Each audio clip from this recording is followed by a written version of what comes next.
Even if President, Bola Tinubu had appeared as my surety, I would have rejected that very laughable, frivolous, ridiculous, and I dare say stupid bail condition. And I can guarantee you that at that time, Egbetekun probably had just joined the police and he was a sergeant, or that is if he has not forged his age. Tinubu IGP of police,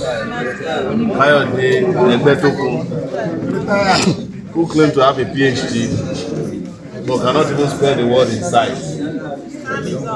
I have a lawyer here who is also prosecuting him to ensure that find something that belongs to another person. Yes. Our concern, and which is important, and on a serious note, is that he's not the only one who deserves to eat the national cake, even at the police, Nigeria Police Force. Other officers have a right to grow through the ranks as well. Yeah, of course. That's why they call it rank and file of Nigeria.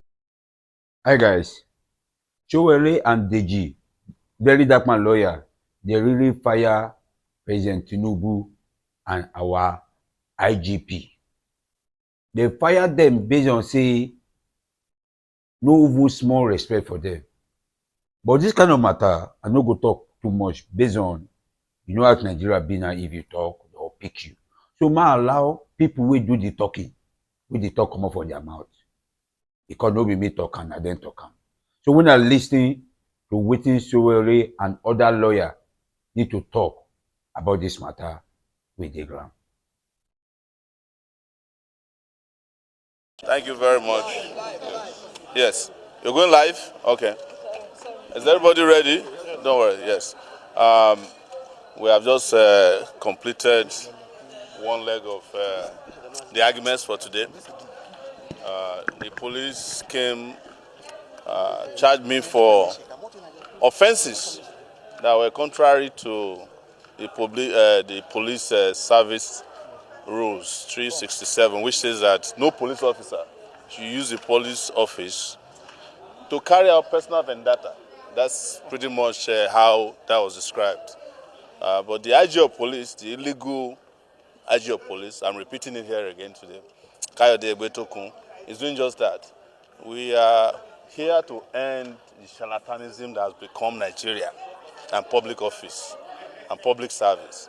So I'm following the police back to the hotel they provided for me. They call it hotel in there because tomorrow the judge will give a final ruling on bail.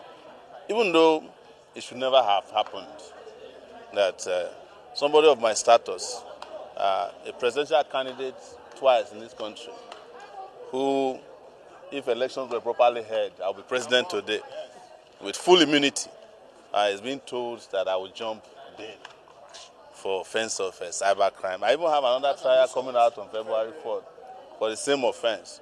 But this is the country we found ourselves. I'm going to leave you with lawyers, very competent, radical, tireless, indefatigable lawyers to brief you with the rest. Yes, go ahead. I rejected the administrative bail of the police because I cannot, in good conscience, continue to participate in illegality. The courts have made it very clear that the police have no right to grant administrative bail that asks for civil servants to own, first and foremost, 100 million naira houses, which is a crime. That's corruption. To stand bail for me, who is an employer of labor. I'm a publisher of an internationally renowned news website. I have people who are hired in Nigeria and abroad. I'm not a civil servant. In fact, I'm an uncivil citizen who is against all kinds of corruption, and I've spent my entire life fighting against corruption. So to now ask me, to insult me that I should provide a level 17 director who had not, who had not gotten employment when I was fighting for democracy in 1992, to now ask the president to come and stand surety for me is the biggest insult. Even if President Bola Tinubu had appeared as my surety, I would have rejected that very laughable, frivolous, ridiculous, and I dare say stupid bail condition. If the court in its own wisdom decide that they want my passport in their coffers because it's a very special passport, that's a different issue. But we must continue to reject the impunity of the Nigerian police and their officers who will just invite you and then ask you to deposit your passport. I'm going to bring a level 17 civil servant. Even by the civil service rules, there is no level 17 officer. Because a level 17 officer in the civil service is a permanent secretary who is politically appointed by the president. So you expect such a person to come and stand shorty for Sowore. I'm not being arrogant and I'm not bragging. But, you know, in 1992, when I was a student leader, Tinubu was a senator. And I was more powerful than him in the Nigerian society. So how dare them ask me? And I can guarantee you that at that time, Egbetekun probably had just joined the police and he was a sergeant, or that is if he has not forged his age.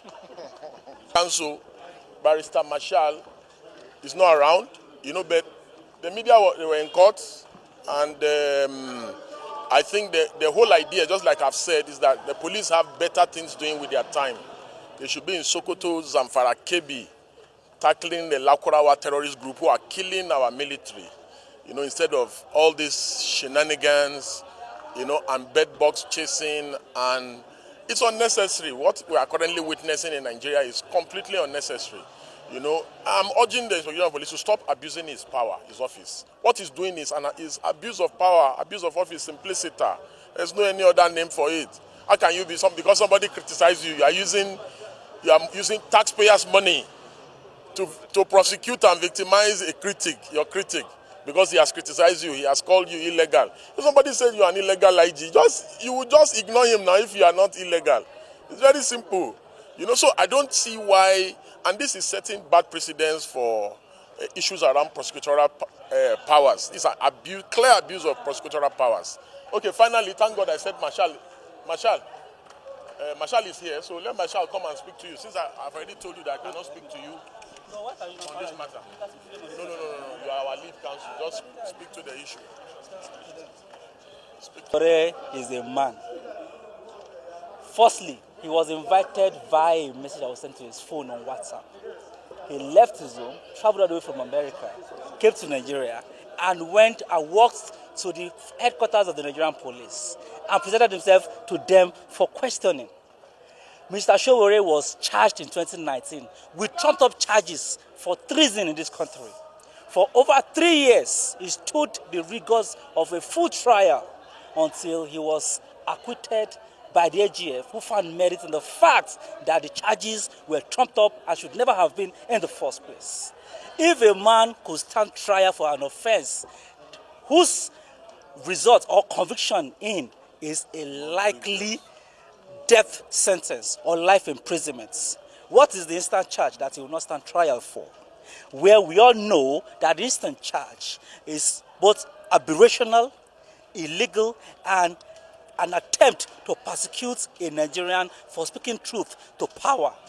There is a 16-count charge filed against Mr. Sowore in court today, all centered on his challenge on the illegal occupation of the office of the IG by the present occupants.